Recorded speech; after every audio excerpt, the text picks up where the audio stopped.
Tout le projet a été conçu en vue d'une parfaite intégration à la trame urbaine existante, en s'assurant de pouvoir offrir un lien optimal entre le service Rapibus et les autres lignes de transport en commun qui desservent les zones résidentielles et commerciales en périphérie du réseau. Ainsi, aux abords du boulevard Grébert, nous nous retrouvons dans un secteur où se croisent d'importantes voies de circulation, soit les boulevards Melonnet, la Gap, la rue Sillery, le boulevard Grébert et le chemin de la Savane. C'est également l'emplacement d'un important centre commercial.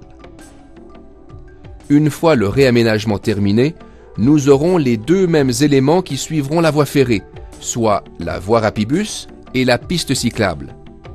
Comme il s'agit d'une intersection achalandée, la voie Rapibus passera en tranchée sous le boulevard Grébert. Soulignons également la présence de passages à niveau et d'ouvertures donnant accès au réseau routier local, afin de créer une jonction entre le service Rapibus et les lignes de transport en commun du secteur. L'emplacement de chacune des stations a été sélectionné en raison de sa position stratégique sur le réseau.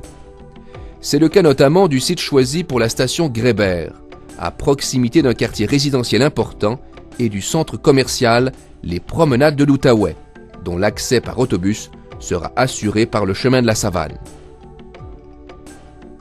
Les stations sont toutes conçues selon la même thématique architecturale de base, qui rappelle les caractéristiques physiques de la nouvelle ville de Gatineau, notamment la fluidité des rivières, les courbes des collines et la présence de forêts.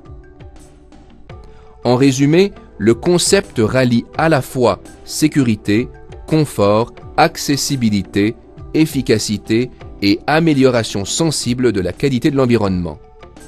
Nous y retrouvons des espaces intérieurs confortables et des zones d'embarquement sécuritaires.